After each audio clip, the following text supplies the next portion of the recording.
Olá, pessoal. Então, esta é a Hora Júnior do dia 17 de agosto de 2021.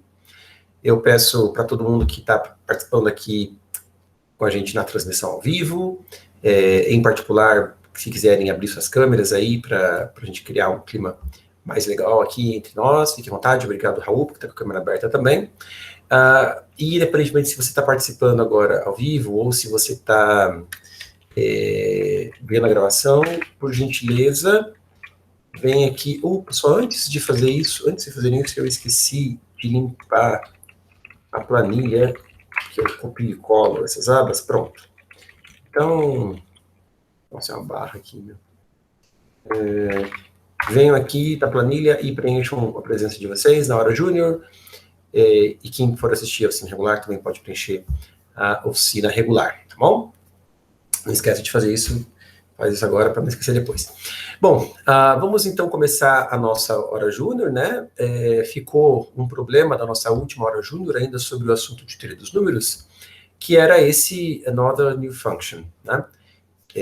A gente vinha conversando bastante sobre primalidade, fatoração, em especial o crivo de Eratosthenes, e eu comentei com vocês como o crivo poderia, em algumas situações, ser adaptado para calcular valores de funções numéricas para todo um intervalo de inteiros.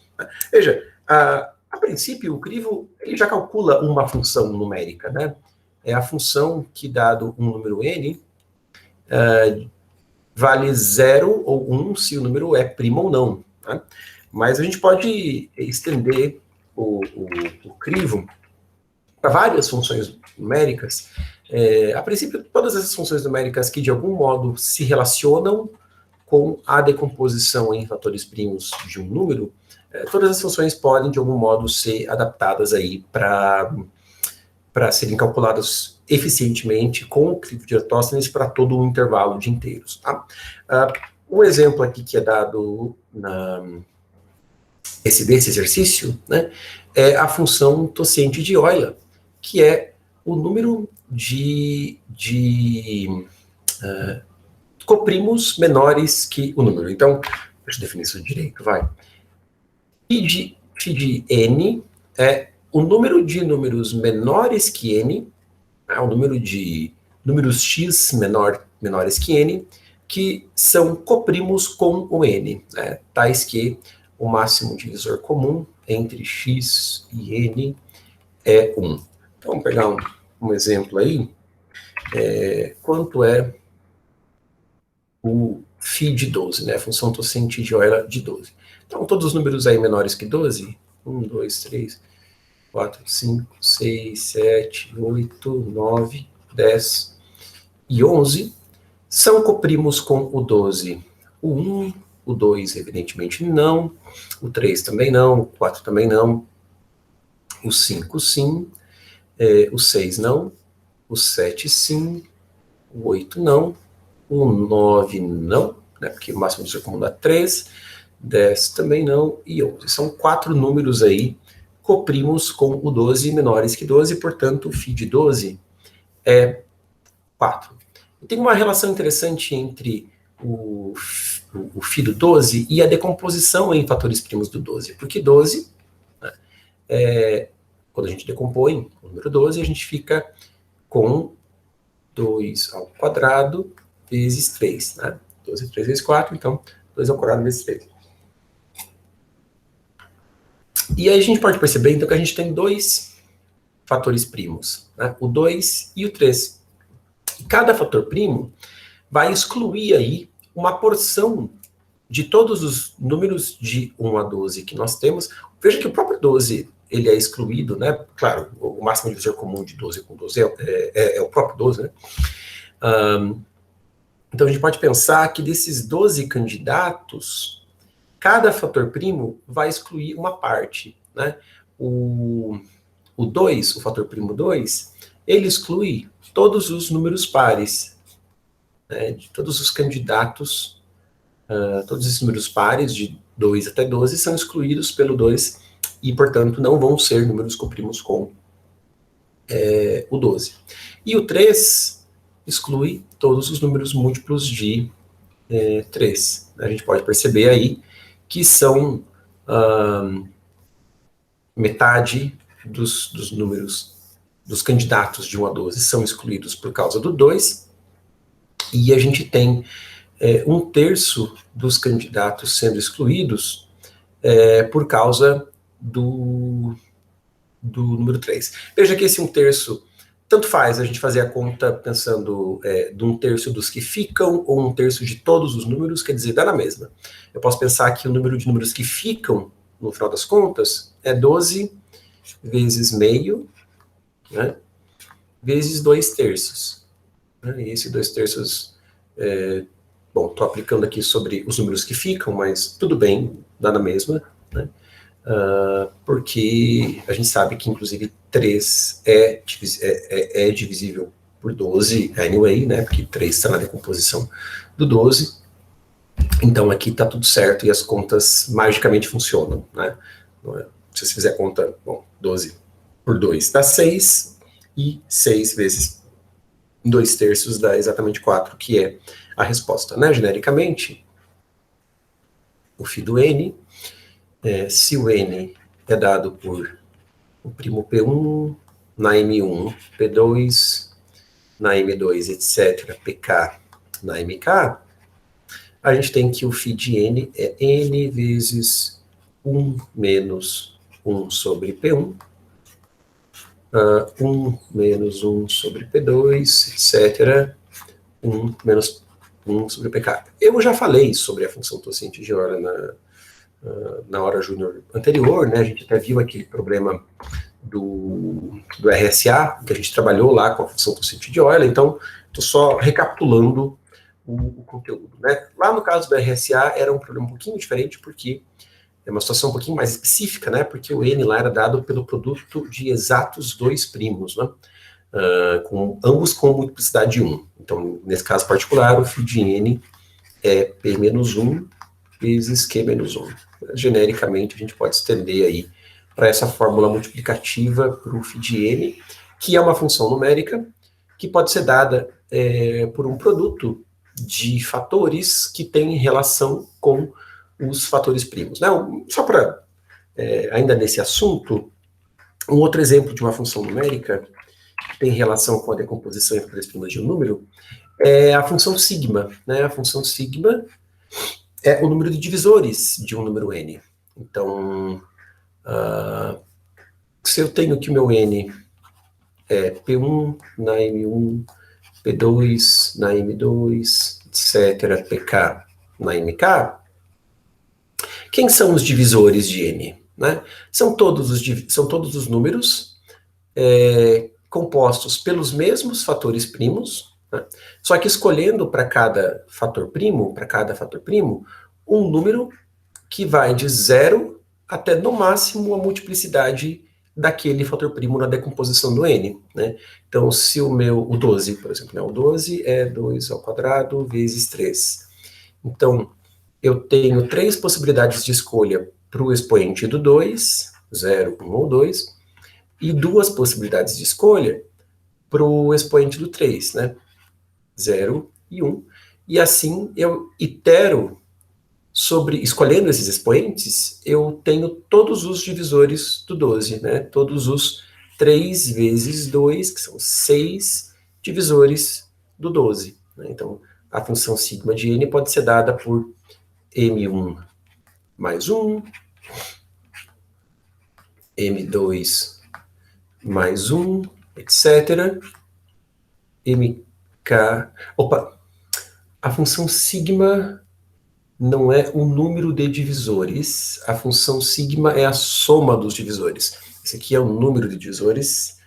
Peço desculpas. Número de divisores, eu não lembro se tem uma notação, alguma letra grega, eu não lembro qual exatamente. Deixa eu colocar aqui. Número de divisores, tá? Que são os números de divisores. Não é a função sigma, mas a função sigma, eu já falo sobre ela. Então, o número de divisores de n é M1 mais 1, M2 mais 1, MK mais 1.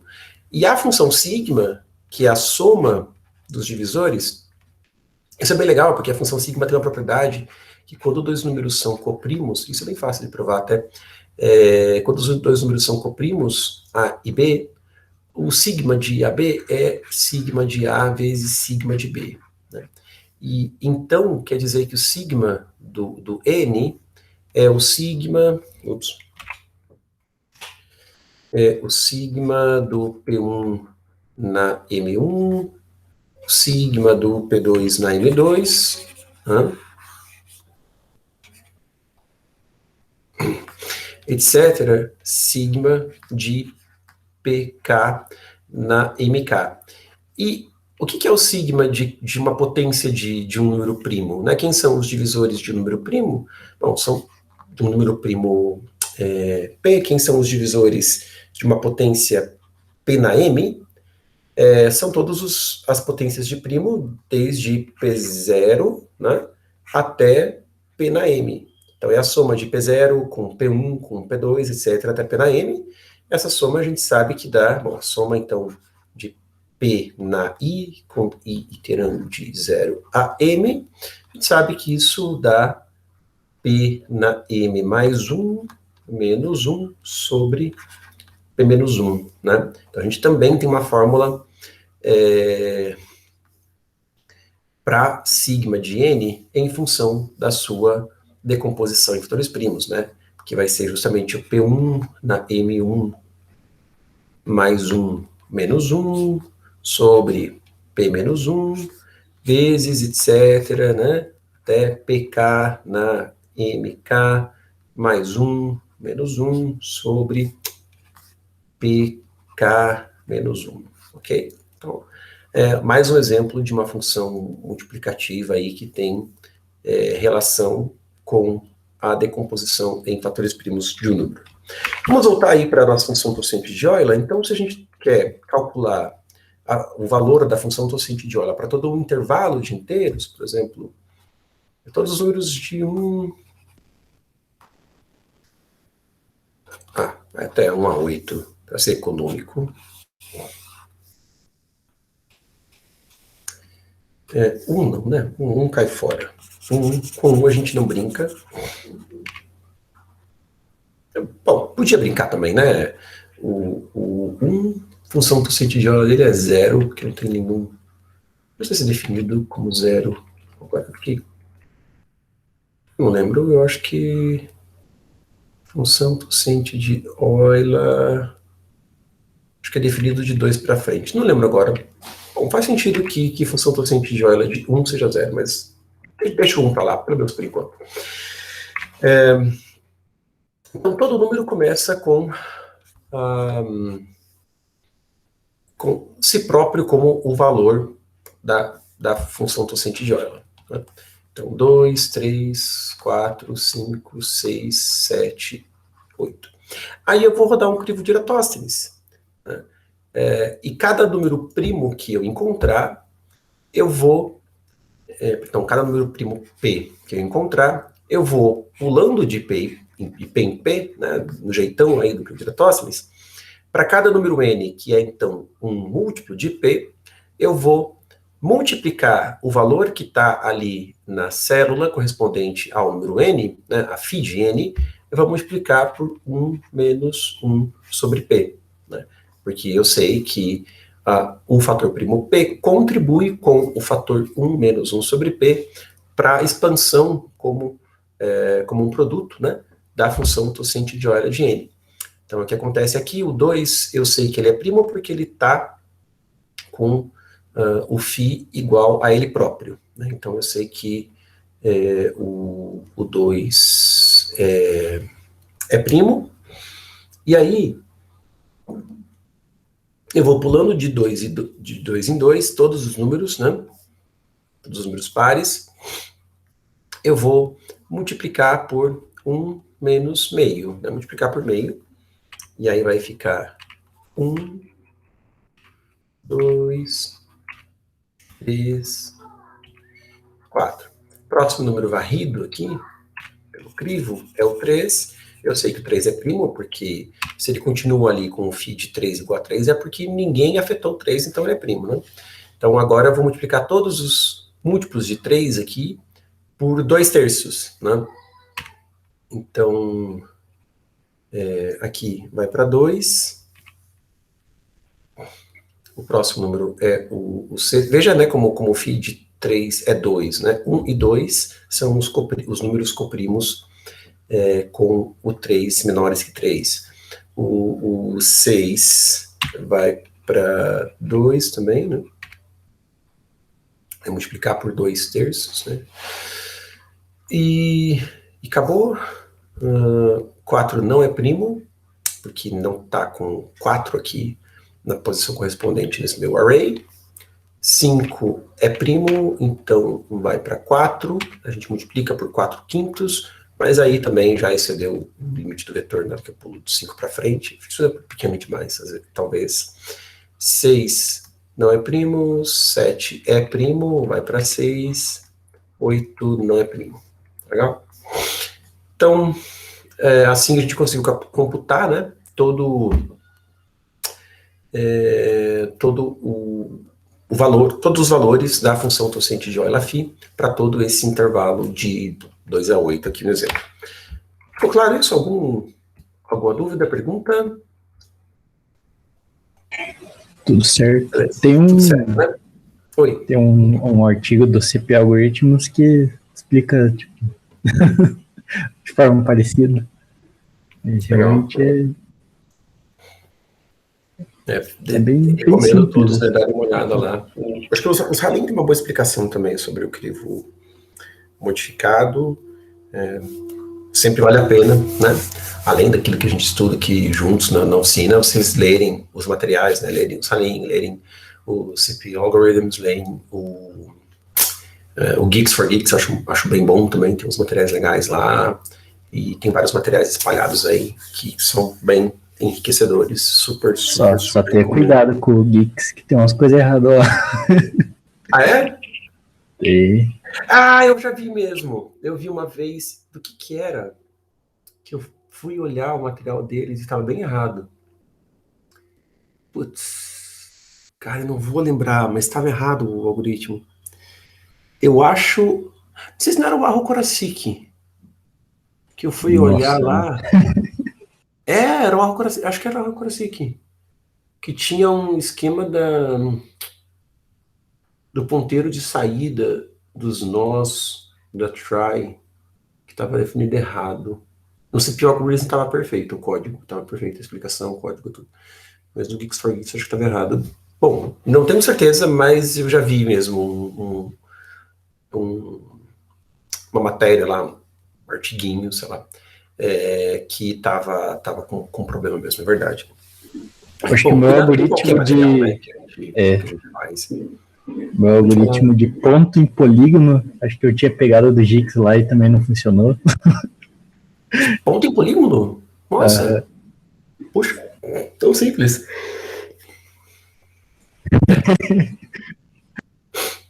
Mas será que não era para algum detalhe, tipo polígono convexo, coisa assim, ou não? Não. Era genérico mesmo. Uhum. Ele usava de um método. Bom. Tenha cuidado. Bom, vamos falar rapidinho aqui sobre esse problema. Esse problema, a gente tem que calcular o valor, não é exatamente da função torcente de Euler, é uma função louca aqui que é definida, e a gente já vai entender bem a definição dessa função. Então, antes de entender a definição da função SODF, que é a função que a gente tem que computar, a gente tem que entender a definição da função depth_phi, né, que é o profundidade, função torcente de Euler, a profundidade φ, que é definida da seguinte forma. Então, se eu quero calcular o depth_phi do 13, então eu olho, quem é o φ do 13? O φ do 13 é 12. Quem é o φ do 12 é 4. Quem é o φ do 4 é 2. Quem é o φ do 2 é 1. Então eu precisei de 4 iterações, 4 aplicações da função torcente de Euler para chegar em 1. Então o depth da função, a profundidade, né, da função φ para o 13 é 4. Tá? Essa é a função depth_phi. Aí o que a gente tem que fazer aqui nesse problema é, dados dois valores m e n, calcular a soma de todos os valores da função depfy no intervalo entre m e n, tá? Bom, uma coisa importante para perceber aqui é que quando eu vou calcular o depfy de um número, né, por exemplo, 13 ali, vou chamar isso de depfy, né? O depfy de 13, ele é o depfy do 12, que na verdade é o φ do 13, né, mais 1. Né? Então, genericamente, a gente tem essa recorrência aqui, que o depfy do n é depfy do φ de n mais 1. Né? Essa recorrência vale para n pelo menos 2. Né? Bom, que se a gente chega no próprio 1, aí parou, a gente não aplica a função φ para o 1. Então, se eu tenho uma recorrência dessas, é claro que não vou codar toda vez que eu quero calcular o depfy de um número, eu não vou codar um código recursivo burro, né, que sai aí recalculando um monte de vezes a mesma coisa. Imagine que eu para calcular aí o depfy do 13, eu precisei, né, calcular, na hora que eu estava calculando o depfy do 13, eu já calculei também o depfy do 12, o depfy do 4, o depfy do 2. Então, se a gente lembra dessas coisas, se a gente lembra desses valores colocando num array, por exemplo, uma tabelinha, né, e o nome dessa técnica é memorização, para o pessoal que está aí participando, acompanhando as horas juniores, a gente vai falar de programação dinâmica, de memorização mais para frente, mas acho que já está para trazer um pouco para o assunto aqui, né? A ideia é só a gente evitar ser burro, né? Evitar recomputar uma mesma coisa. E já, se eu estou calculando o depfy do 13, eu estou calculando já também o do 12, o do 4, o do 2. Então, guarda esses valores para não precisar recalcular eles de novo. Eu até posso pensar que se eu vou utilizar o crivo de Eratóstenes para calcular o φ de todo mundo, e quando eu falo todo mundo, é todo mundo mesmo, né? Eu posso ajudar o pau da barraca aqui, eu sei que o maior valor que vai aparecer na entrada é 2 milhões, né? 2 milhões. Então, antes de começar a processar a entrada, eu já posso pré-computar um monte de coisa, né? Eu posso, por exemplo, pré-computar o valor de φ desde 2 até 2 milhões. 10 a sexta. Então, eu pré-computo o valor de φ com o crivo de Eratóstenes para todo mundo, e uma vez que eu tenho esse vetor aqui preenchido, eu consigo calcular também um outro vetor, que é a função depfy. Por quê? Olha só, porque como o depfy de um determinado n só depende de valores anteriores de n, fica fácil calcular o depfy, né? Eu vou começar lá, por exemplo, para calcular o depfy do 2, eu sei que o 2, como ele é primo, né? Eu vou identificar que ele é primo porque o φ do 2 vai estar como 1. Né? Então, o depfy do 2 vai dar 0, né? Porque eu não vou aplicar a função nenhuma vez. Não, 1. 1, 2, 3, 4. O depfy do 2 vai dar 1. Né? Porque eu preciso aplicar uma vez do 2 para chegar no 1, tá certo? Aí, sei lá, se eu vou calcular aí o depfy do 4, eu sei que o φ do 4 é um número menor que o 4, e o φ de um número n sempre vai ser menor do que o próprio número n, né? E se é menor do que o número n, ele já está calculado. Então eu posso só consultar o valor, né, do que já está calculado, e somar 1, e eu sei quem é o depfy do meu n. Então, por exemplo, para calcular o φ do 4, como o φ do 2 já está calculado, eu somo 1, e isso me dá o depfy do 2, do 4, que é 2. Né? Então, genericamente, eu estou aqui com n, eu olho onde que está o φ de n, ele vai estar em algum lugar aí no vetor, pego o valor que está ali guardado, somo 1, e tenho o depfy do n. tá bom? E o φ do N.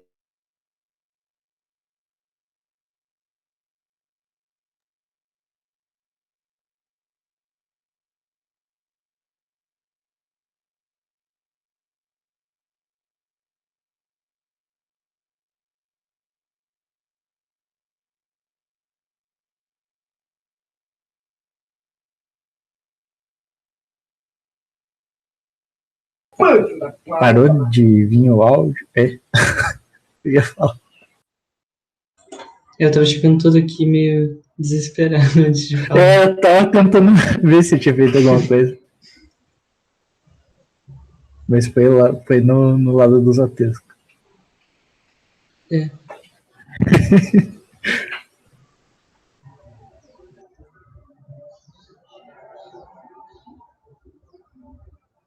Será que o celular roubou o Bluetooth do fone?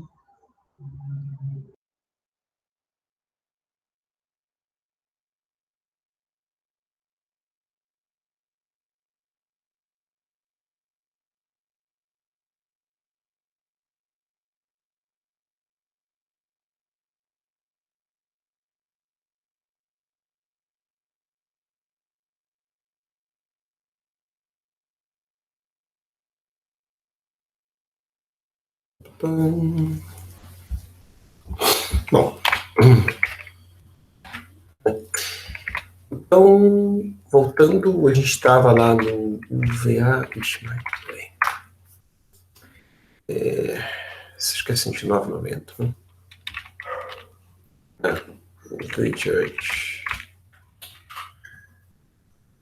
Aqui. Então, agora que a gente tem preparados esses dois vetores, o φ e o depθ, claro que o φ eu falo em português, o depθ eu falo em inglês, vai saber. A gente quer responder as queries, né, dados dois inteiros m e n aí, a gente quer pegar esse intervalo, todo esse intervalo aqui entre m e n e somar os valores, né? Bom, vamos pensar um pouco no número de operações, na complexidade de tudo que a gente fez até agora. Preencher esse vetor φ todo, a gente fez utilizando o crivo de Eratóstenes, e isso levou aí levou um número proporcional de operações a 2 vezes 10 na sexta, vezes log de 2 vezes 10 na sexta, né? Pagar esse tanto de operações, sossegado, a gente consegue pagar em 1 segundo, até menos, bem tranquilamente. Preencher esse vetor depθ aqui também foi tranquilo, porque para cada posição do vetor, a gente consultava uma posição que com certeza já estava preenchida, porque já preenchendo o vetor da esquerda para a direita, pega aquele valor, soma 1 e coloca na posição que está sob consideração. Então, a gente faz isso em número de operações proporcional a 2 vezes 10 na sexta mesmo, né? Quer dizer, linear aí no tamanho do array.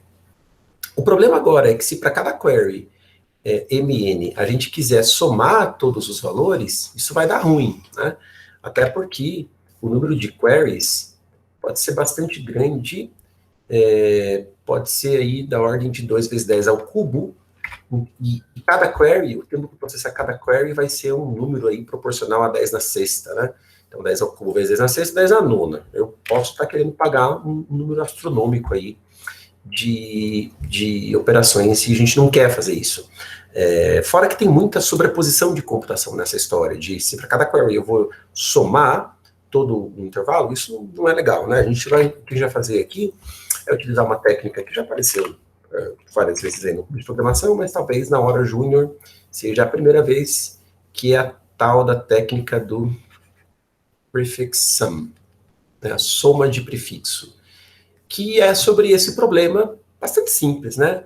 E a ideia em si é tão simples que eu nem sei se isso merecia um nome tão especial, assim, de uma técnica, porque é uma coisa besta até, né?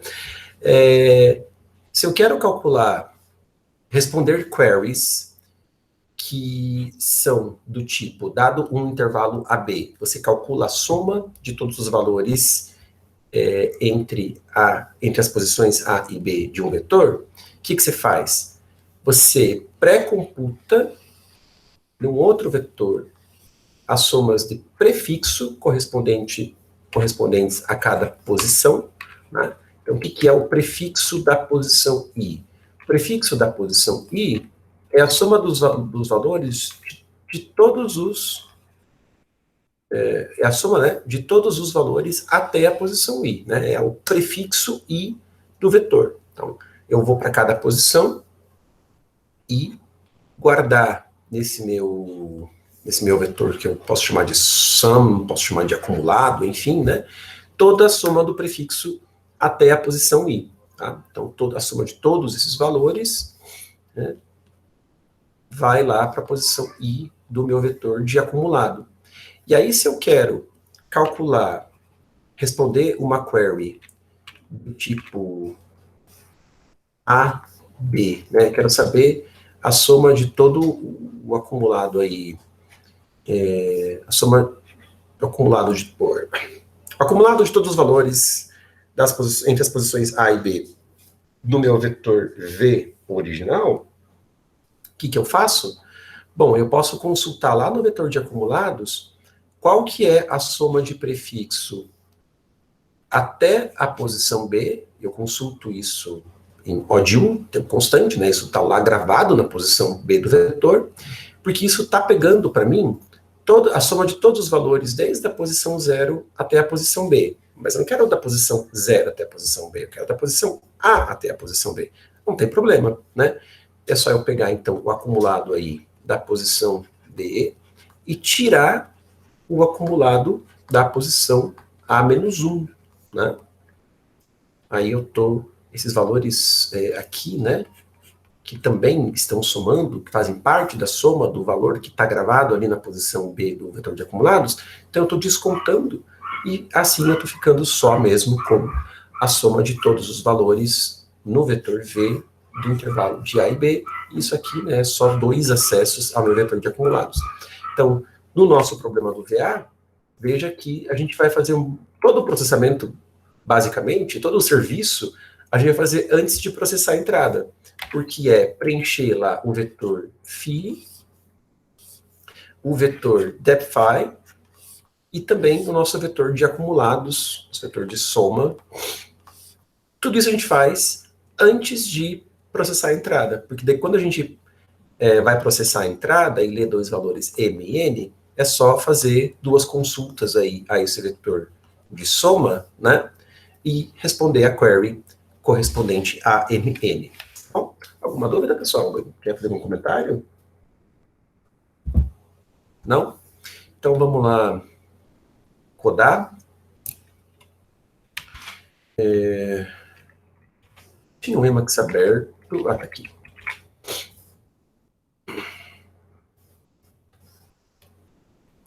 Beleza. Estou no diretório tmp.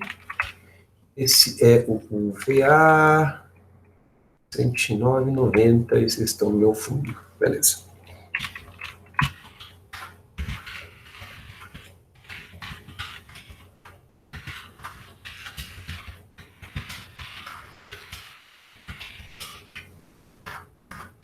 Então, a gente vai ter aí alguns vetores, né? Então, primeiro, o nosso vetor phi. O nosso max é 2 vezes 10 na sexta. Ops. Travou legal aqui. O nosso vetor phi, o nosso vetor phi. E a gente ainda precisa do vetor de acumulados. Muito cuidado com o vetor de acumulados. Toda vez que você vai acumular somas numa variável, você precisa se proteger, porque somas podem dar overflow, né? E é o caso aqui, pensando que esses depths vão ser números da ordem de 10 na sexta, né? Então, 10 na sexta vezes 10 na sexta, 10 na 12, isso não cabe no int. Então, a gente vai precisar trabalhar com long para o vetor de acumulados. Vetor, vamos chamar de sum. Às vezes eu chamo de AC, às vezes eu chamo de sum, depende do meu humor. Nome de variável sempre é aquela diversão à parte, né? Eu lembro que tinha um time, os caras, eles competiam, assim, literalmente por diversão. Eles passavam o treino todo rindo dos nomes das variáveis que eles davam para os programas, assim, eles gostavam disso. Eu lembro que uma vez eles foram codar um crivo e chamaram o vetor, eles fizeram um crivo com o vetor de flags, né, cada flag 1 ou 0, se não era primo ou não, e aí eles chamaram esse vetor de pri, no caso de primo, né, e aí eles começaram a chamar esse vetor pri, que era a Santa Priscila das flags. Aí eles criaram o Dia Nacional dessa Santa Priscila das flags, que era a padroeira do time deles. Os caras eram bem doidos, assim. Eles foram para o Nacional, inclusive. Pois é. Eles comemoravam, e acho que eles até hoje, veja, isso foi que 2014, quando eles foram para o Nacional, e da última vez que eu falei com eles, eles ainda todo ano tinham lá na agenda o Dia Nacional da Santa Priscila das Flags, e eles comemoravam e tal, lembravam, né, do período que eles competiram e tal. Enfim. A gente vai ter uma função sieve que vai preencher o nosso vetor phi, né, que é o vetor aí da função quociente de Euler. E uma vez que a gente preencheu aqui o vetor phi com o nosso crivo de Eratosthenes modificado, eu vou começar, então, a calcular a função depθ, vou preencher o vetor depθ e depois ainda preencher o vetor sum. Depθ de 1 é 0, né, porque eu não aplico a função phi nenhuma vez para chegar em 1, eu já estou em 1. Então eu vou fazer assim, depθ de 1 é 0, e eu começo esse meu for, no i, então, igual a 2. Ali na entrada do problema, eles garantem que o m e o n são sempre pelo menos 2, né? Cada query ali, eu vou estar trabalhando só com valores que são pelo menos 2. Então aqui, e recebe 2, e vai até max. Opa, você vai até max menor, não menor igual. Mais, e aí o depθ na posição i, eu sei que é o depθ do phi de i mais 1. Né? Também posso calcular o acumulado das somas.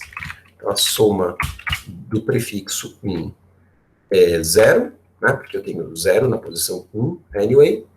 E aí eu começo na posição 2, e a soma do prefixo i é a soma do prefixo i menos 1, mais o valor para a posição i do vetor depθ. Isso aqui é a soma dos prefixos do vetor depθ. Né? E, beleza, aqui já tenho pré-processado tudo que eu preciso. E, na verdade, a partir desse ponto, o que me interessa é só o vetor de somas mesmo, né? As somas de prefixo. O resto já nem vai mais precisar. E depois a gente preenche esse crivo aqui. Vamos fazer a leitura da entrada. A primeira coisa que tem que ler é o número dos casos de teste, number of cases, que é um valor que a gente não usa para nada, então posso fazer while number of cases menos menos. Aí, cada caso de teste, a gente responde uma query do tipo mn. Opa, n não é uma boa ideia. Bom, tá tudo bem. N, a gente está usando o number of cases aqui, pode ser, mas às vezes, quando é o tipo da coisa, eu troco os nomes das variáveis, mas aqui deixa n mesmo. No intervalo eu gosto de AB, né? Ou LR, mas aqui deixa n mesmo. A gente leu aí o m e o n, e a gente já pode responder a query só fazendo as consultas, né? Vai ser a soma que está acumulada lá na posição n, a soma do prefixo n, menos a soma do prefixo n menos 1. Né? E beleza, o m e o n são ambos pelo menos 2, então isso aqui, no pior caso, vai ser 1, né? E ainda assim está definido o que é a soma do 1. Por isso que a gente tem que definir o que é a soma do 1, mesmo as queries vindo lá com valores pelo menos 2. Então, aqui, então, é só preencher a função do crivo para preencher esse vetor esse vetor φ. Então, a gente vai fazer o seguinte, começa todo mundo, todas as posições, para todas as posições I, φ de I é I. Gente, eu estou gravando, né? Gravando, tá. E depois a gente vai começar a fazer o for do nosso crivo. Para cada posição I, eu sei que aquela posição, que aquele número I é um primo, se o φ de I for igual a I. Aí o que eu tenho que fazer? Eu tenho que fazer um for J pulando, começando na posição I, inclusive, né? E pulando de I em I. Então, J menor que max, J mais recebe I. Aí eu tenho que pegar o valor que está lá na posição J do vetor φ e multiplicar por 1 menos 1 sobre I, né? Então seria fazer... Bom, deixa eu fazer um rascunho isso, só para a gente não fazer besteira, tá? Seria o valor que está lá na posição de J, né? Eu tenho que fazer a conta vezes 1 menos 1 sobre I, né? Eu não quero fazer esse 1 sobre I, porque isso aqui vai precisar de double, etc. E eu sei que dá para trabalhar só com inteiros. Essas coisas, a gente sabe que o resultado é um inteiro, o primo I é um fator do J, e é um número, e é um fator também do φ J. Então, veja, isso aqui, na verdade, o que é? Isso é igual ao φ J menos φ J sobre I, né? Eu sei que o φ J é divisível por I, então, ao invés de fazer isso aqui como uma multiplicação, eu vou fazer como uma subtração, né? Eu vou fazer φ J menos recebe φ J sobre I, e assim eu trabalhei só com inteiros e tudo deu certo. Tá bom? Perguntas, dúvidas? Alguém viu eu comentando alguma besteira? Não? Vamos compartilhar a tela, compilar, testar. Eu pretendo ir com a hora júnior hoje até umas 6h30. Aproveitar que para a segunda parte eu tenho um problema só. Aí eu vou até umas 6h30 na nossa hora mais epsilon júnior.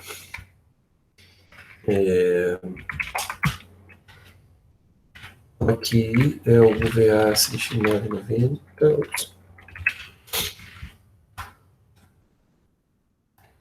N cases não está declarado, tudo bem.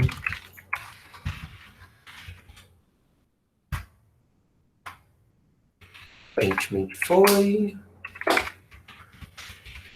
Vou pegar uma entrada aqui.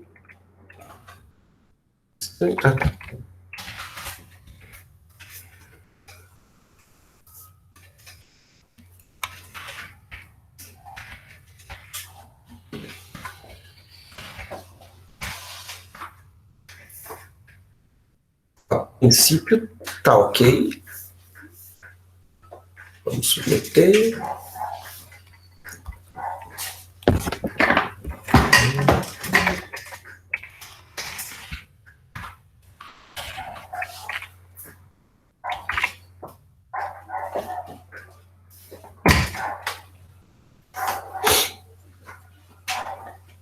Processando. Judge queue.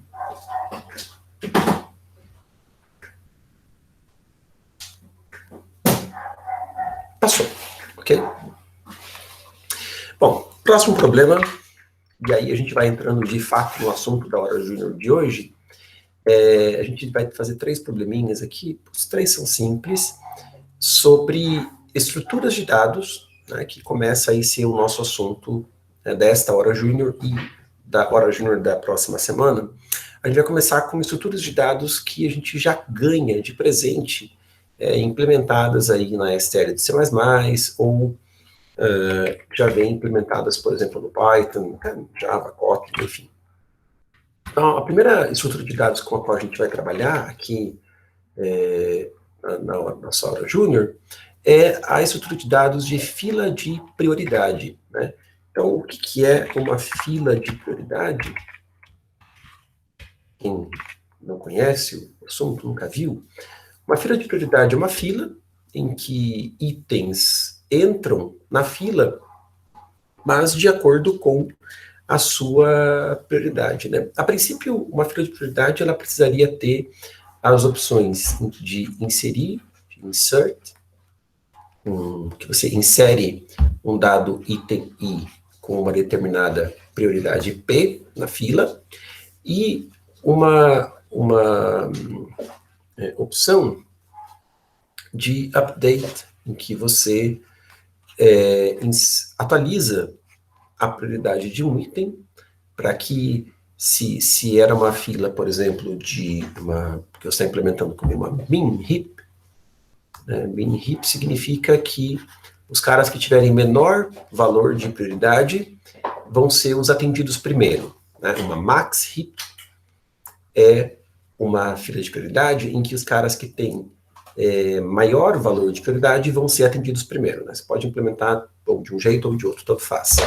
E na função update, o que você quer fazer é que pessoas que têm o seu lugar na fila vão para frente, né? Esse vão para frente significa, se é uma main heap, tem o valor da sua prioridade P abaixada para uma prioridade Q, ou se é uma max heap, que essa prioridade suba, né, que tem o seu valor aumentado para uma prioridade Q.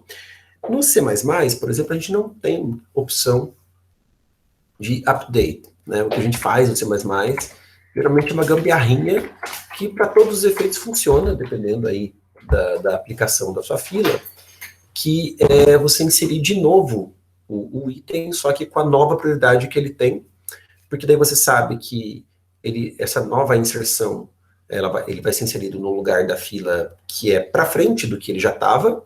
Então, quando você for atender de volta aquele item, né, de acordo com a sua prioridade antiga, você só vai ignorar aquele item porque ele já foi atendido, tá? Claro que ainda uma terceira opção, né, é a função de extração, extract, ou você pode chamar de pop, né, que é quando você atende o cara que está com maior ou menor prioridade para ser atendido, né, quer dizer, menor numa min heap, ou maior uma max heap, né? O cara que é o cara da vez a ser atendido, tá?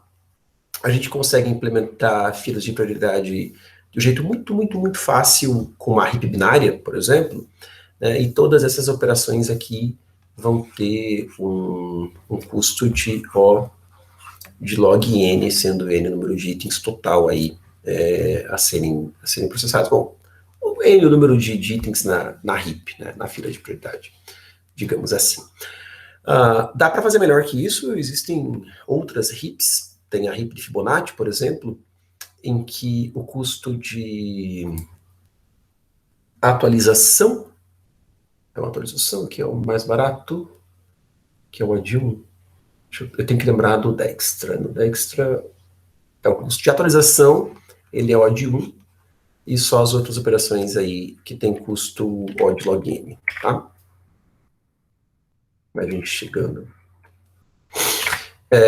A gente, para todos os efeitos, no clube de programação, enfim, em programação competitiva, a gente não se importa muito com essas nuances aí, dessas várias implementações de heaps, né, que tem a heap binária, a heap binomial, a heap Fibonacci, enfim, e a gente costuma até utilizar já uma implementação pronta de heap binária, que é fornecida aí, por exemplo, pela STL do C++, porque geralmente essa complexidade de odd log n para as operações da heap binária, da prioridade, já são suficientes, né, já atende aí aquilo que a gente precisa. Tá? Até porque a heap de Fibonacci, esse odd1 da operação de update, tem que ser levado, tem uma discussão aí, porque a heap de Fibonacci ela não é nada simples de implementar, o código dela é bastante grande, então você precisa ter um volume muito grande de operações de update para realmente compensar todo o overhead que você vai ter que pagar por conta do número de instruções assembly a mais que estão sendo executadas, porque o código é maior mesmo, né, a implementação é muito mais trabalhosa.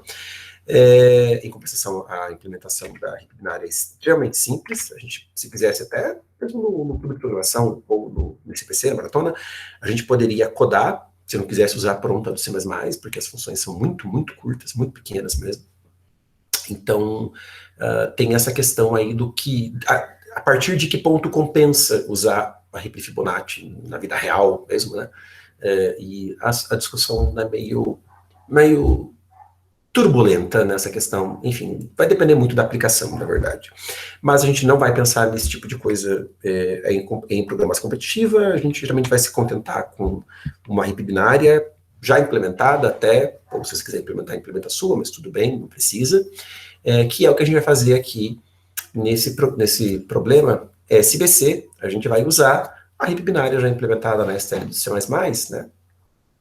Como a fila de prioridade que está implementada lá com a Ripley binária, e ficaremos felizes, tá? O que é esse problema? Eu vou brevemente descrever. É para você simular esse sistema operacional que tem uma certa característica. Ele é um sistema, digamos que monoprocesso, né? Então, ele atende um processo de cada vez, e quando ele começa a atender um processo, ele atende aquele processo até o final. E cada processo entra na fila do sistema operacional para ser atendido, né, num determinado instante de tempo. Por exemplo, aqui eu tenho 4 processos. O primeiro processo ele faz a sua requisição para ser atendido no instante 1, e ele vai durar exatamente 10 ciclos de clock, né, 10 tempos. O segundo processo, ele faz a sua requisição no instante 5 e vai durar 15 tempos. O terceiro processo faz a sua requisição no instante 6, vai durar 10 tempos, e o quarto processo faz a sua requisição no instante 7, e ele vai durar só 5 tempos. Quais são as regras aí desse sistema operacional, né?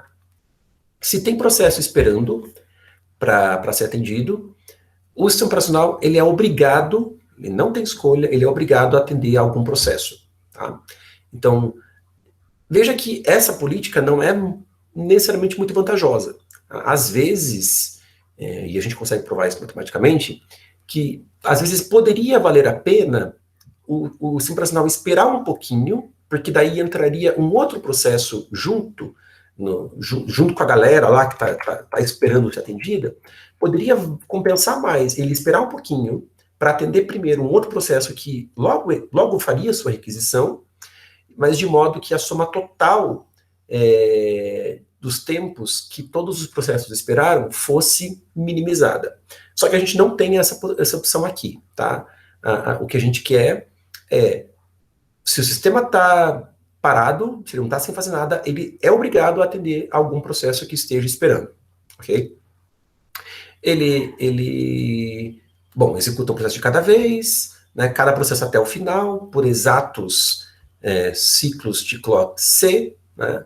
Então, aqui tem até uma historinha de que, se o processo acabar antes, ele vai ficar executando rotinas de comunicação com o governo. Quer dizer, você pode assumir aí que se o processo falou que duraria 10, ele vai durar 10, exatamente 10, nem menos, nem mais. Tá?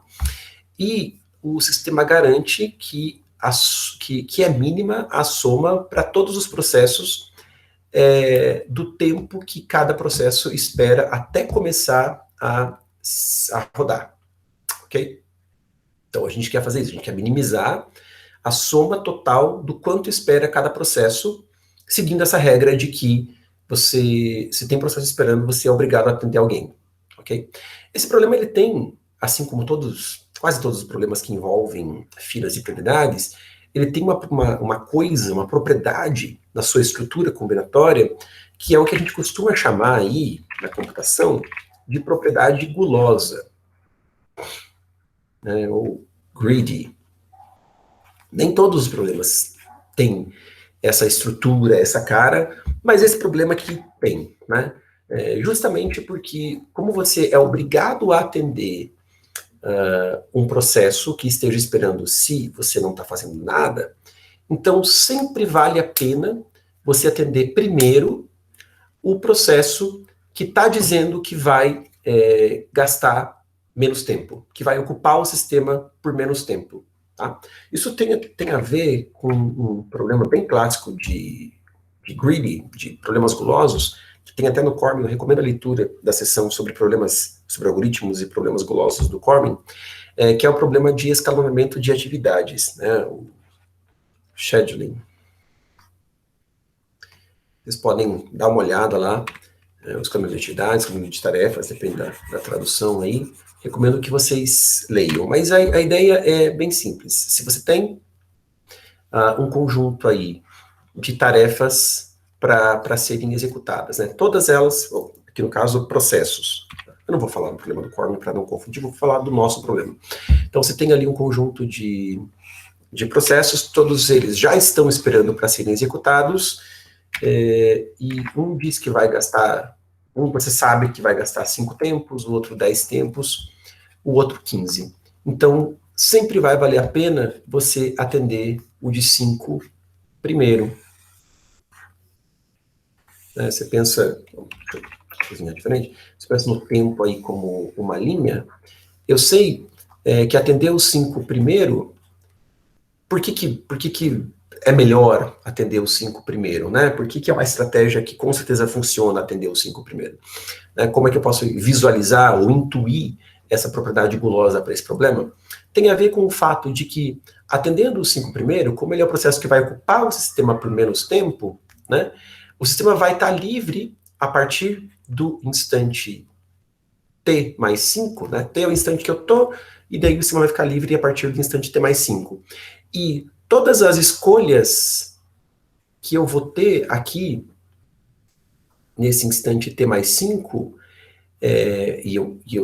todas as escolhas que eu teria aqui no instante t mais 5, veja que se eu tivesse escolhido pegar aqui o processo de 10, né?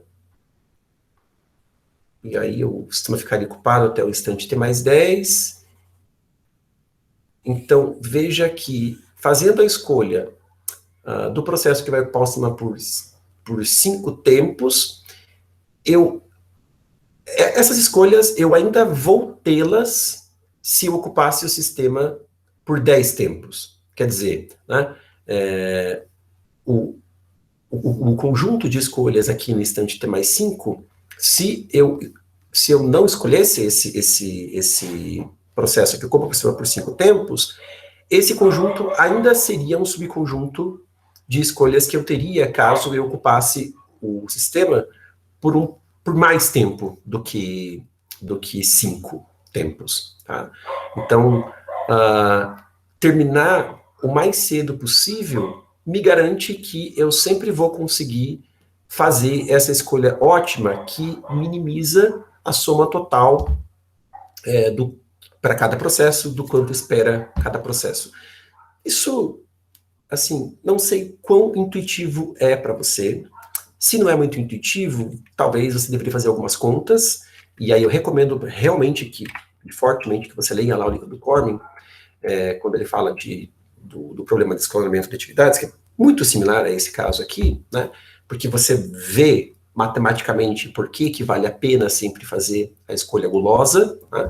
Por que a escolha gulosa realmente traz, ela culmina no final na escolha ótima para o problema, mas eu acho que esse tipo de experiência com fazer contas, com ver vários problemas desse tipo, é o que dá para você esse feeling, essa intuição de perceber quando um problema satisfaz a propriedade gulosa e quando um problema não satisfaz a propriedade gulosa. Né? Propriedade gulosa, então, é esse jargão aí que a gente utiliza para problemas desse tipo, né? Em que se você tem, num determinado instante, no instante da tua computação aí, você tem um conjunto de escolhas para fazer, você olha de modo guloso apenas aquele conjunto de escolhas que você tem naquele momento, pega a melhor escolha, e essa estratégia de sempre a cada instante pegar sempre a melhor escolha, isso culmina na escolha ótima global, né? Quer dizer, sempre a escolha dos ótimos locais vão culminar no ótimo global que você está procurando. Nem todo problema satisfaz essa propriedade, né? Sei lá, caixeiro viajante, por exemplo. Se você quer visitar aí um conjunto de cidades, você sabe que você tem que passar por todas as cidades para entregar caixas para as cidades e voltar à cidade onde você começou. Então, se você a cada passo, cada vez que você vai decidir para qual é a próxima cidade para qual você vai, se você sempre pegar a escolha gulosa, quer dizer, eu vou pegar então a cidade que está mais perto, a cidade que custa menos eu ir para ela, fazer as escolhas gulosas a cada passo não te leva ao ótimo do problema. Na verdade, pode te levar, inclusive, para um valor muito distante do ótimo do problema, arbitrariamente distante do ótimo do problema. Então, caixilha viajante é um exemplo clássico de problema que não satisfaz a procura gulosa. Mas, escalonamento de atividades, esse nosso problema aqui, esse SBC que está aqui no URI, são problemas que têm essa propriedade. Esse problema aqui, como eu comentei agora há pouco, né, se fosse ligeiramente diferente, se o sistema pudesse optar por esperar um pouquinho para ver se outros processos iam entrar, já seria um problema com uma estrutura contrária totalmente diferente e já não satisfaria mais a propriedade gulosa. A gente teria que resolver ele com programação dinâmica. Tá?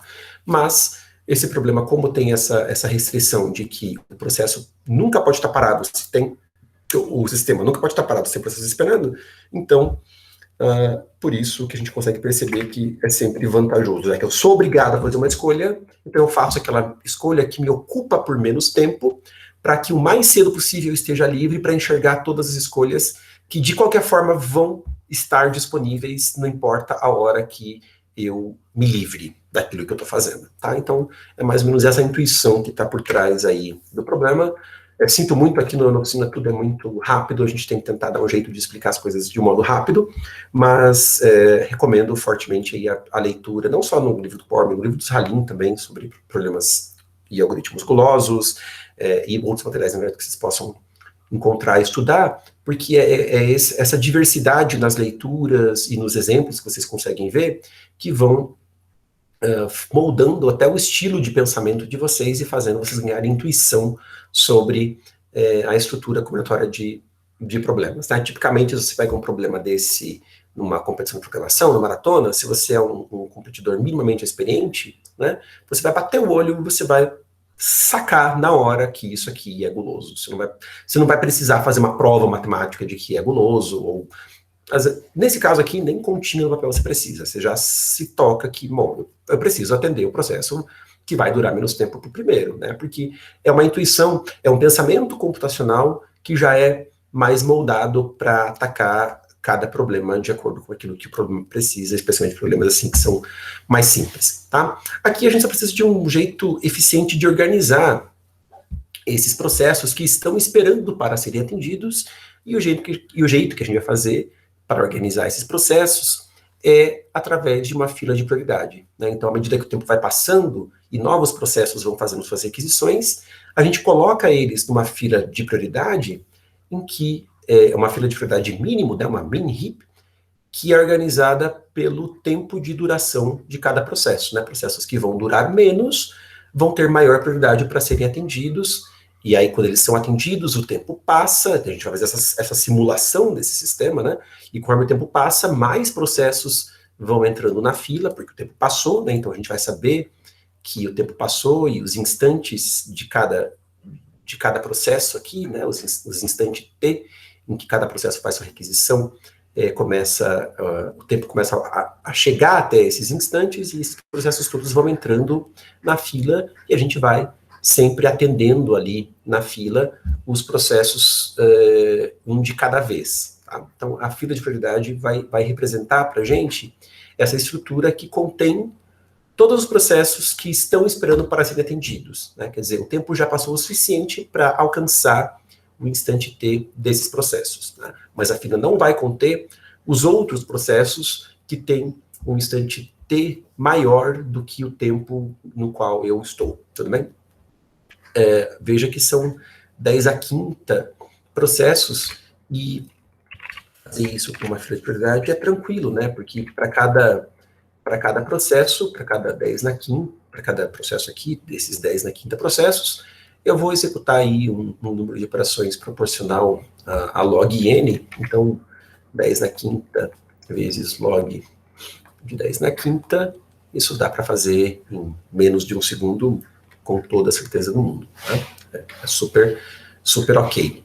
Se fosse um vetor, por exemplo, em que a gente vai guardando num vetor todos os processos que estão esperando, pô, daí não vai dar, né? Você vai querer fazer um número de 10 na quinta vezes 10 na quinta operações, isso é um número da ordem de grandeza 10 na 10, e isso precisa aí de uns 10, 100 segundos né, para ser executado. É um número aí de 2 ou 3 ordens de grandeza superior àquilo que a gente realmente consegue executar em 1 segundo. Tá legal? A gente consegue executar em 1 segundo aí um número aproximadamente 3 vezes 10 na sétima operações por segundo, 5 vezes na sétima, até 10 na oitava dá, mas não muito mais do que isso. Tá? E aí, pessoal, alguma dúvida até o momento? Alguém quer falar alguma coisa, fazer algum comentário? Antes de eu começar a codar? Não? Então vamos para o código. Na hora de codar eu vou comentar algumas coisas, alguns detalhes que vocês têm que ter, tem que tomar cuidado quando vocês executam, implementam esses problemas de simulação com fidelidade. Tá? Porque às vezes podem acontecer situações do tipo, você atendeu todos os processos da fila já, mas não acabaram os processos ainda. Pode ser que o instante de tempo em que você está ainda não cresceu o suficiente para você chegar no próximo processo que faria a sua requisição. Né? Então, saber como fazer o tempo passar também de modo eficiente, porque daí você não vai fazer o tempo passar de um em um até chegar no próximo processo. Né? Você vai olhar quem é o próximo processo e vai pular direto para ele. Então, fazer essa simulação bem casadinho, bem implementadinho, para não cometer nenhum tipo de erro, é muito importante. Tá? E eu vou comentar esses detalhes de implementação, então, aqui no código. E vamos lá. Esse é o URI 1633, vocês estão no fundo. Vamos embora.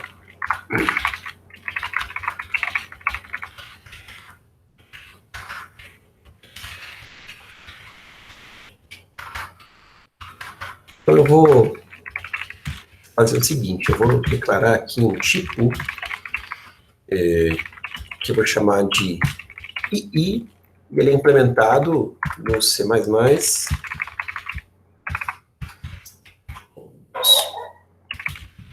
implementado como um pair de int com int.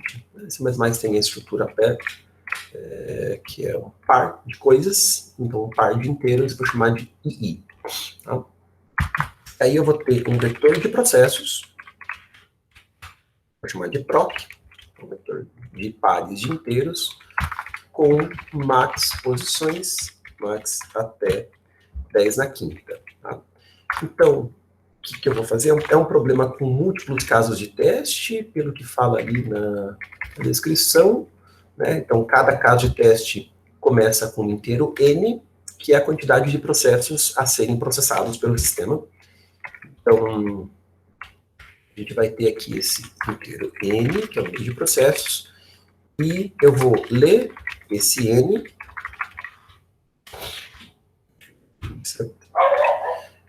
enquanto o n que eu li, bom, enquanto esse scanf não retornar de arquivo, eu sigo processando casos de teste, tá?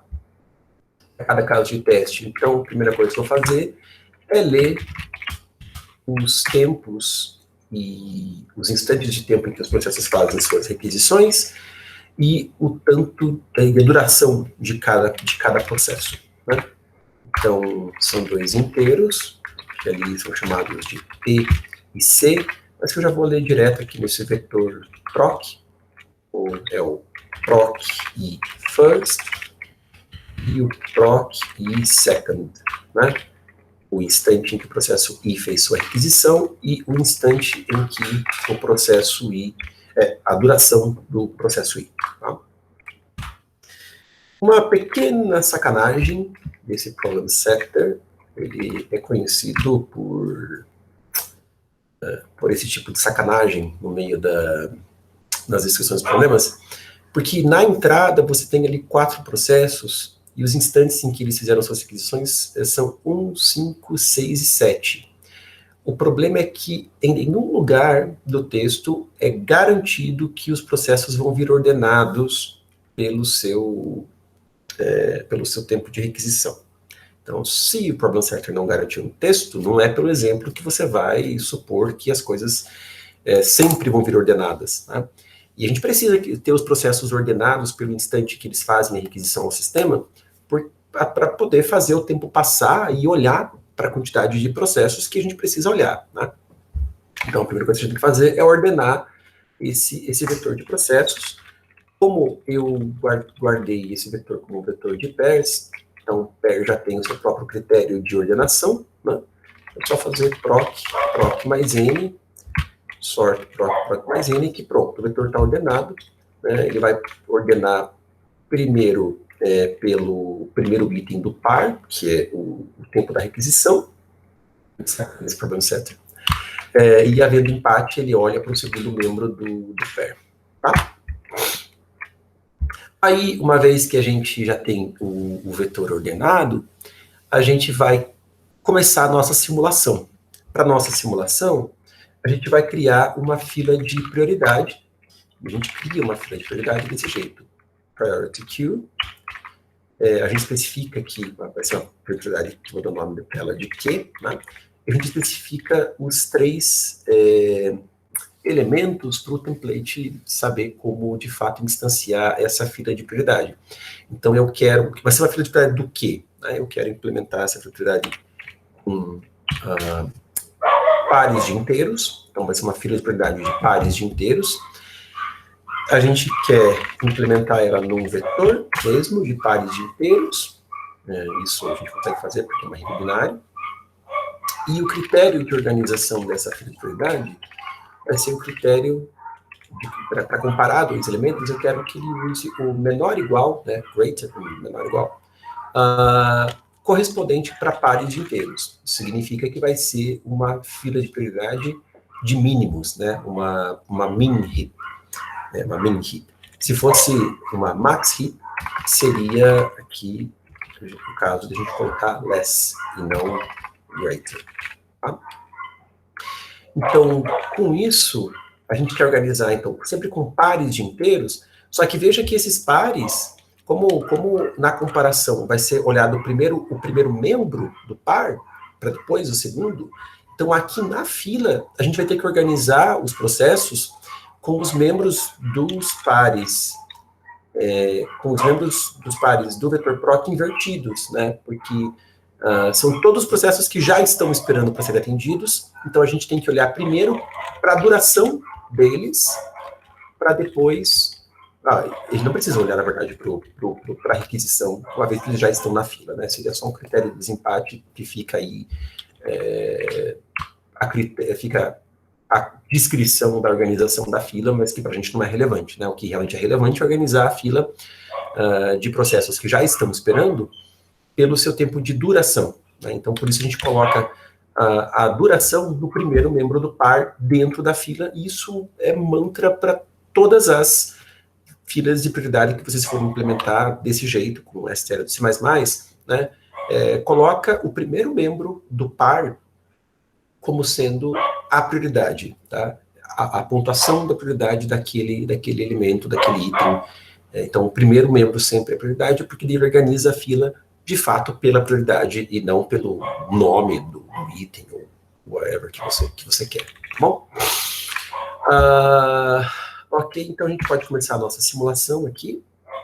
A gente vai varrer o vetor e a fila meio que ao mesmo tempo, né? Então, a gente pode começar aqui em 0. Vai ter uma variável t que vai contar o tempo, né? Começa no instante 1, esse tempo. Isso porque é dito lá na descrição do problema aqui, que o tempo começa em 1. Então, t recebe 1. Tá bom, já coloquei uma aqui em cima. E aí, a gente vai fazer root esse while menor que n. Então, enquanto a gente ainda tem processos no vetor para considerar, mas mesmo assim pode ser o caso de a gente já ter que usar todos os processos do vetor, de processos, e a fila ainda ter caras para serem processados, porque dentro desse while a gente vai processar, a gente vai processar só um processo da fila, né? Então pode ser que todo mundo entrou na fila E aí, no segundo momento, a gente vai começar a esvaziar a fila um processo por vez. Então, é um ou. Né? Enquanto tem processos no vetor para serem considerados e enquanto a fila não está vazia, not key.empty, a gente vai processar o que tiver que processar, acumulando numa variável de resposta essa soma dos tempos que todos os processos esperam. É uma variável do tipo long, então vou definir aqui em cima que long é LL. Então aqui eu vou ter a minha resposta, que é uma variável sobre a qual acumulo uma soma, então vai começar com 0, né? E lá no final eu vou imprimir o valor dessa soma, tá? Daí, aqui, o que a gente vai fazer? Bom, a primeira coisa é ter certeza de que a gente está olhando para todas as escolhas para as quais a gente deveria olhar. Então, a gente está no instante T de tempo, né? A gente precisa garantir que todos os processos que fazem sua requisição até o instante T estão na fila para a gente poder fazer a escolha olhando para todo mundo, para quem a gente deveria olhar, né? Então, a gente faz isso através de um while. Então, enquanto o tempo do processo I, o instante em que o processo I faz sua requisição, né, esse é o proc I.first, então, enquanto esse instante é menor que o tempo onde eu estou, o que eu tenho que fazer? Tem que botar o processo I na fila. Então, eu vou botar o processo I na fila. Como é que eu insiro um processo na fila? Eu crio um par, né? Só que são os membros do processo, só que invertidos. Então, o proc I second e o proc I first. E aí, anda o I, né? Isso eu vou fazendo, mais. Então, enquanto o instante em que o processo I faz a sua requisição é menor ou igual ao T, coloca o processo na fila e vai para frente, né, para garantir que todo mundo que tinha que estar na fila, está na fila. Toda vez que a gente acessa um elemento de um array, a gente tem que garantir que esse elemento existe, né? Então, aqui tem que colocar I menor que M. Bom, agora que a gente está olhando para todo mundo que a gente devia olhar, a gente pode, então, atender algum processo, se tiver processo lá esperando, né? Então, eu olho, vejo se a fila não está vazia. Então, a gente vai pegar quem está na vez de ser atendido, né? Quem está na vez de ser atendido é dado por q.top, né? O cara que está na vez de ser atendido. E esse cara vai contribuir na resposta com a duração dele. Desculpa, não. O tempo que ele ficou esperando, na verdade, né? Então, eu tenho o instante T, é o instante em que eu tô, e eu vou ter que tirar o instante em que esse processo fez a requisição. Como eu inverti os membros no par, né? Então, é no second que eu tenho o instante em que o processo fez a sua requisição. Então, assim, eu sei o tempo que ele ficou esperando, que é o tanto que ele contribui na resposta, tá? Além disso, eu tenho que ver o tanto que o processo contribui no tempo, porque se eu vou atender ele, o tempo vai passar, né? O tempo vai passar e o tempo vai para... Eu somo no tempo a duração, agora sim, a duração daquele processo, né? Que é o q.top first. E aí o processo sai da fila, sai com q.pop. Okay? Pode ser o caso de a fila não estar vazia, né? Desculpa, de a fila estar vazia. E se a fila está vazia, o que eu tenho que fazer? Eu ainda tenho que considerar, né? Porque se a fila está vazia, mas não acabaram ainda os processos no vetor de processos, eu tenho que fazer o tempo passar até chegar no próximo processo, né? Então, o T vai lá para o tempo, o instante em que o próximo processo faz a sua requisição. Né? Que daí, quando o laço rodar de novo, esse processo vai entrar na fila e as coisas vão continuar. E a simulação vai continuar. Eu acho que é isso. Sempre tem que codar essas coisas com cuidado, mas eu acho que já fiz isso com esse problema, inclusive, muitas vezes na vida, então eu acho que não cometi nenhum erro. Alguém viu eu fazendo uma besteira, hein? Professor, uma coisa que eu fiquei meio perdido. Esse ans mais igual a t menos q.sub.second. Isso é para você pegar o t no momento que você vai aceitar o processo mais próximo, é isso? Que quando eu vou atender um processo, porque eu tenho que somar, né, o quanto cada processo ficou esperando até ser atendido. Então, é na hora de atender o processo que eu olho, né, que eu calculo quanto que aquele processo ficou esperando. Tá bom, obrigado. Nada. E aí, mais alguém tem alguma consideração para fazer? Não? Então, bora lá.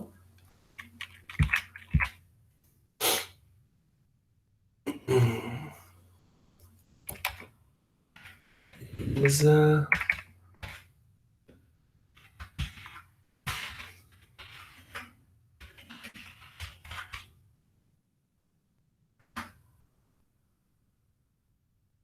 Eu entendi por que avançar para o tempo do processo atual quando a pilha está vazia. Quando a pilha está vazia. Não é... não é o atual, né? É o próximo. Porque toda vez que um processo entra na fila, eu incremento o i. Então, o i vai estar sempre apontando para o próximo processo, né? E pode ser o caso de eu já ter atendido todo mundo da fila, e o próximo processo está muito longe, está lá no tempo, sei lá, bem, bem longe, né? Mas ainda tem processos no vetor de processos. Então, como é que eu vou fazer passar o tempo até chegar no próximo processo? Eu não vou somando o tempo de um em um, né? Eu vou, bom, se a fila está vazia, não tem mais ninguém para atender, e o próximo processo do vetor de processos tem ele vai fazer a sua requisição nesse instante de tempo aqui, então eu vou só passar o tempo para chegar nesse instante de tempo. Porque daí, quando eu rodar a próxima interação do laço, o tempo já passou o suficiente para este processo ser considerado para entrar na fila. Tudo bem? Ficou claro, Pedro? Beleza. Esse tipo de coisinha, desses detalhes, né? A fila vazia, mas tem gente no vetor. Essas coisas são onde moram os wrong answer da vida, que a gente nunca acha, tá? Esses problemas de simulação, assim. Já compilei. Deixa eu pegar, voltar uma entrada aqui.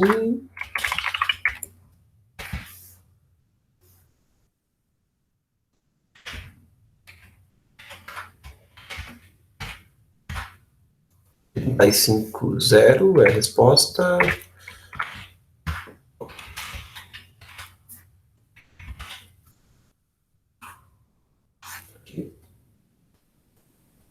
Internal error. Muito bem. Que legal. Tava deslogado. E não escolheu a língua também. Ok, obrigado. Eu tô logado. Escolhi a Agora língua. tá. Antes não tava, acho que tenta de novo. Não tava? Ok. Obrigado, Raul. Beleza. Tem uns 15 minutinhos ainda para fazer mais um problema dessa lista aqui. Quero fazer... esse problema. Esse problema é para a gente começar a trabalhar com uma outra estrutura aí de dados, que é implementada, né? Que é a estrutura set.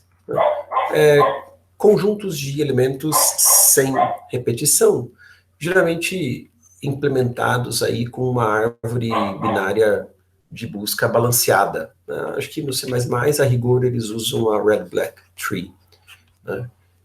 Todo mundo que já codou Red-Black Tree em algum curso aí de estruturas de dados sabe que o código pequeno não é, e graças a Deus que esse negócio vem implementado aí na STL de C++, porque codar isso na maratona ia ser impraticável, né? E, bom, Red-Black Tree é aquela coisa, né? Uma estrutura de dados em que você pode inserir e remover e buscar elementos, né? Uma árvore binária balanceada de busca, então você tem operação de busca, inserção e remoção, tudo com complexidade O de log n, né? E é o caso aqui desse problema. O que acontece nesse problema aqui? Você vai ter um texto na entrada e você vai ter que imprimir o dicionário de todas as palavras que aparecem nesse texto, inclusive ordenado, né? Mas a ordenação é uma coisa que vem de graça quando você trabalha com uma árvore binária balanceada de busca, porque isso, quando você varre, né, você faz o traverse na árvore, você obtém os valores, as chaves todas ordenadas, porque a árvore é organizada, inclusive, em relação a um critério de comparação menor ou igual, né? Então, aqui, você vai ter que, para cada palavra que você identificar na entrada, adicionar essa palavra na tua árvore, no teu set, né? E no final, quando acabar a entrada, você vai ter que varrer, né? Vai ter que fazer uma varredura sobre todo o seu set, imprimindo as palavras que já vão vir de graça ordenadas. Detalhes, no dicionário as palavras não têm maiúsculas. Então, toda palavra que você processa aqui do texto, por exemplo, adventures, tem o A maiúsculo, né? Então, você vai ter que, os caracteres maiúsculos, torná-los minúsculos e aí adicionar no dicionário. Então, se tivesse uma outra ocorrência de adventures aqui no texto, só que com A minúsculo, seria a mesma palavra, né? Não deveria aparecer 2 vezes no dicionário, tudo bem? Você tem que ignorar pontos, espaços, aspas, qualquer coisa que não seja a letra de A a Z, você tem que ignorar, e assim você vai identificando as palavras do texto. Esse tipo de problema, em que você tem que processar texto e formando palavras, tem vários jeitos de fazer. Eu, particularmente, sou de uma vanguarda mais antiga, mais conservadora, digamos, e eu gosto de, para garantir que está fazendo tudo certo, ler caractere por caractere da entrada, com getchar mesmo, e aí, conforme eu vou lendo cada caractere, bom, se ele é uma letra, eu vou aumentando a palavra que eu estou formando, e se ele não é uma letra, eu sei que eu terminei de formar uma palavra, então eu adiciono no set, tá? É assim que eu trabalho, gosto mais do que ficar lembrando como é que fazia no scanf para ler só caracteres de A a Z, maiúsculos e minúsculos, e aí qual função do string.h ou da str do C++ tem que fazer para converter maiúsculas para minúsculas e garantir que eu vou estar pulando corretamente os 2 pontos, espaços, aspas e qualquer parafernália que não seja caractere de A a Z. Eu não sei, eu acho que é coisa demais para eu lembrar, e o tempo que eu levaria consultando no meu caderninho, ou na documentação, ou whatever, sobre essas coisas, eu codo ali um while com getchar, faço análise dos casos, que não são muitos, porque é basicamente 2 casos, né? 3 casos. O caso de A a Z minúsculo, A a Z maiúsculo e qualquer outra coisa, e um else, e prefiro fazer assim, tá? Acho que é uma questão de gosto, e eu também sou atrapalhado com coisas um pouquinho mais, que envolvem essas ferramentas um pouquinho mais elaboradas e complexas, então eu sei que, para mim, a chance de eu codar e ainda ter que ficar debugando o código é grande, porque eu vou fazer uma besteira, então eu prefiro simplesmente ir direto para aquilo que eu me garanto e é mais fácil de passar de primeira, tá? Mas isso é uma questão pessoal, né? Se você deita nesses recursos aí do scanf e nesses recursos da STL para manipular string, etc., então vai na fé que está tudo bem, né? Com certeza o jeito como eu vou codar agora esse problema não é o único, e haveria outras abordagens possíveis, né? Vai aí mesmo de gosto de cada um, ok? Alguém quer fazer algum comentário sobre esse problema antes da gente começar a codar? Oi. Eu vi o meu código e, curiosamente, ele tá usando regex. Ô, louco. Ô, louco. Tá bom. É uma feature aí do C++ 17 que a gente pode começar a usar agora. É interessante. Eu não digo que não é. Não digo que não seja interessante usar a expressão regular, mas não precisa, né? Não precisa. É só ler aí as palavrinhas, palavrinha por palavrinha, e jogar no dicionário. Eu não sei. Eu com certeza perderia menos tempo codando com getchar de uma vez, do que tendo que olhar como que faz e, sei lá. A não ser que o negócio tiver que você realmente muito fluente em todos esses recursos necessários para codar esse problema desse jeito e passar direto, eu prefiro ir pelo feijão com arroz, que eu sei que eu faço bem. Tá? Deixa eu codar, então.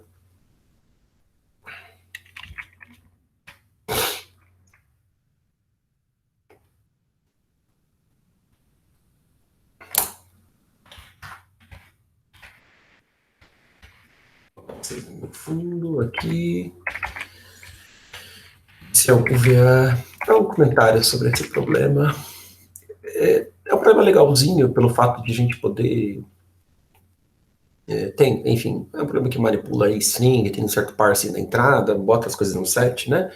Então, para esse tipo de coisa ele é legal, mas eu não consigo usar esse problema e ficar quieto, porque, honestamente, eu acho que o exemplo, o sample input que está ali, como exemplo de entrada, é uma historinha, é para ser uma piada engraçada, e eu não consigo ficar quieto em reprovar a piada. Acho que isso é, sei lá, se houve uma época, esse problema é muito antigo também, né, mas se houve uma época em que esse tipo de piada tinha graça, que bom que essa época já passou, né, meio babaca hoje em dia, e ainda bem que é fazer piada das pessoas pela cor do cabelo delas, ou por aquilo que elas vestem, ou a cor da pele, sei lá o que. Então, eu não consigo não mencionar esse fato, né? Mas que bom que o mundo está mudando. Bora lá? Já chega também de bandeiras sociais. Vamos embora.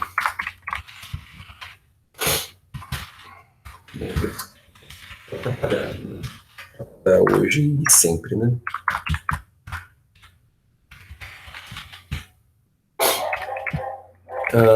Bom,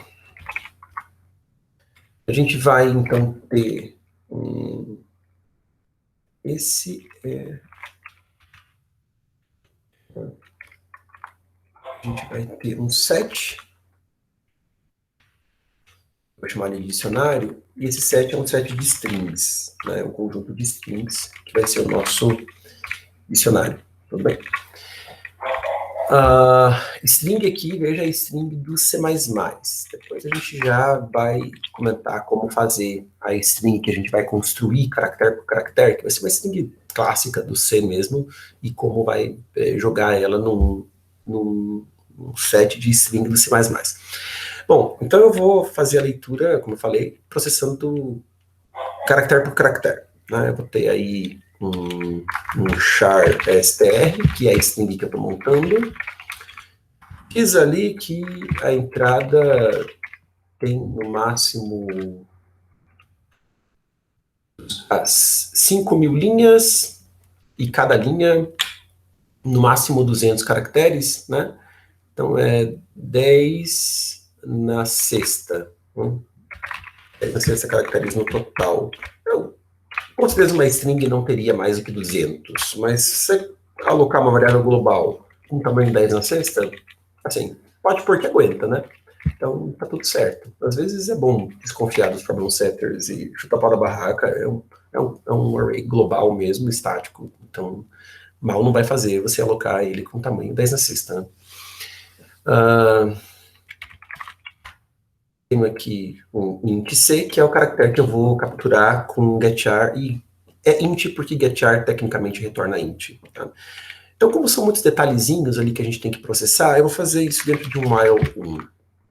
Poderia não ser o caso, como a entrada vai terminar em fim de arquivo mesmo, e como eu vou construindo as strings, veja que quando acabar a entrada, eu ainda posso estar construindo uma string, né? Então, eu até poderia fazer algo do tipo C recebe getchar, diferente de EOF. O problema é que se eu fizesse isso, eu ainda ia ter coisa para fazer aqui depois desse while, porque que seria processar essa eventual string, essa eventual última string que eu estaria construindo, né? Então, eu não quero ter que fazer isso, porque isso implicaria um código porco, porque ia ter uma seção do código copiada para baixo, né? Isso não é legal, não é boa prática de programação.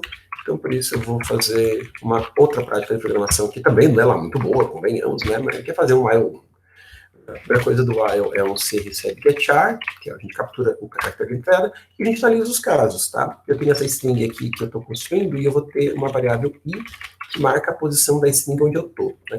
Começo i com 0. Então, se o C é maior ou igual...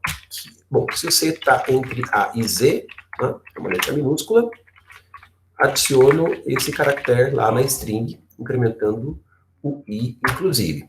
O outro caso é a mesma coisa, só que com letras maiúsculas, e eu torno maiúsculas e minúsculas só subtraindo o azão e somando o azinho. Deve ter uma função que faz isso, mas eu quero fazer assim. E se não, é o caso em que eu li uma coisa que não é uma letra, né? Então, se eu li uma coisa que não é uma letra, qualquer string que eu estaria processando, acabou. Né? Então, eu coloco ali na posição i da string /0 para marcar o fim da string. E eu posso... Só que pode ser o caso de eu nem ter construído nenhuma string, né? Imagine que se eu li 2 pontos seguidos na entrada, por exemplo. Né? Então, esse primeiro ponto finalizou a string que estava sendo construída, mas esse segundo ponto aqui nem teve nenhuma string entre os 2 pontos que foi ali construída. Então, só vou ter, de fato, uma string para adicionar no dicionário se o meu i for maior que 0. Né? Daí, sim, eu tenho uma string não vazia que eu preciso adicionar ao dicionário. E aí, nesse caso, eu vou declarar que uma string do C++ é S, só passando aí para o método construtor do string de C++, str, que é a string do C, assim ele cria a string do C++ com base na string do C, e eu coloco, adiciono ao dicionário dic, né, que é um set de strings, com o método insert, eu adiciono a string S. Tudo bem? Se é o caso, ainda tem o caso do fim do arquivo, né? Que esse caso do fim do arquivo eu avalio, veja, dentro desse out, né? Porque eu posso ter construído essa última string que precisava ter sido processada. E, então, se eu já processei essa última string e estou no fim do arquivo, break. Ok? Terminei o processamento da entrada, eu vou varrer o meu dicionário, imprimindo todas as strings, e vou fazer isso com for auto mesmo, tá? Então, for auto s dic. Então, essa variável s é uma string do C++, uma string do C++, que vai iterando sobre todas as strings do dicionário. Para imprimir, eu poderia usar o cout do C++, eu não detesto usar cout do C++, o cout eu nem lembro a sintaxe do C++, porque eu nunca uso. É para a esquerda. Para a esquerda, né? Faz sentido, né? É para o buffer que eu vou botar o valor. E além do que, para usar assim, cout, você tem que precisa colocar aquele hack, aquela primeira linha na função main, que eu nunca lembro de cabeça e não quero saber também.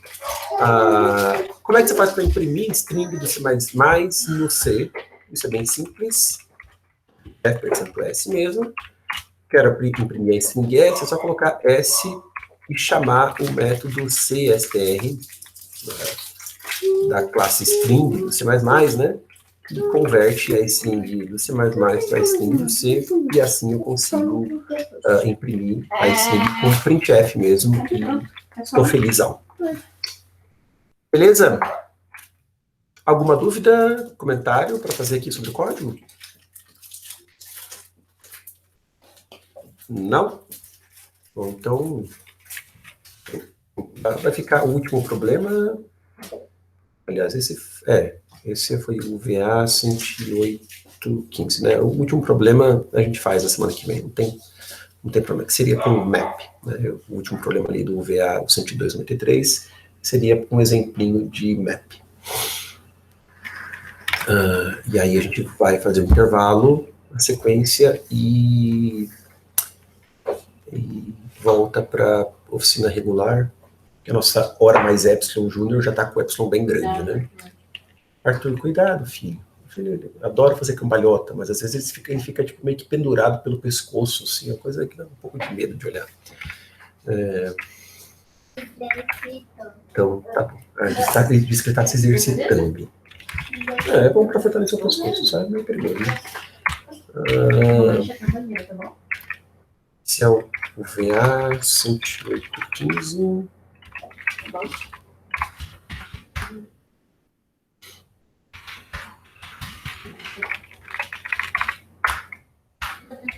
Deixa eu pegar um exemplo ali, que é a piada infame. Deixa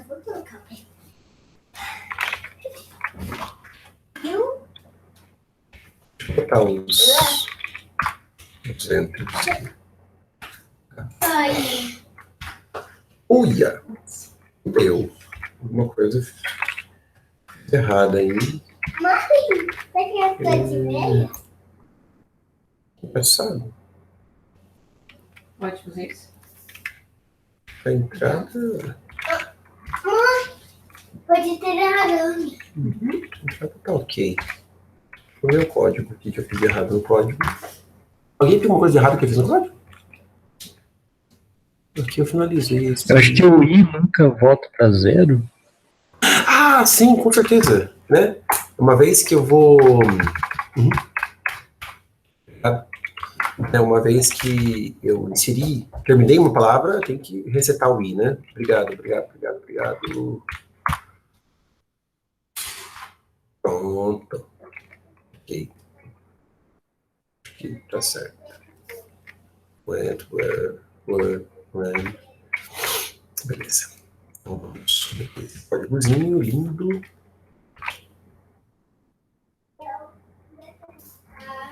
Submit.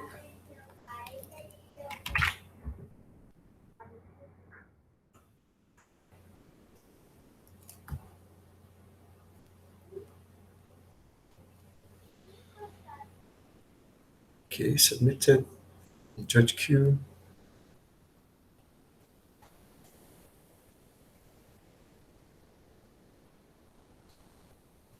E passou. Beleza, pessoal. Então assim a gente encerra a nossa hora mais Epsilon Júnior de hoje, né? E a gente volta daqui a pouco. Agora são 18h33. Eu vou pedir uns 15 minutos de intervalo, até porque eu preparei só um problema para oficina regular, apesar de que eu vou gastar bastante tempo nesse problema, né? Como faz tempo que a gente não trabalha com teoria de jogos aqui no clube, tudo bem que esses dias a gente fez até um probleminha de teoria de jogos, mas não que era um problema de teoria de jogos ad hoc, né? E hoje vai ser um problema que vai envolver jogo de NIM, Grand Numbers, né? Jogos compostos, XOR, etc., essas coisas.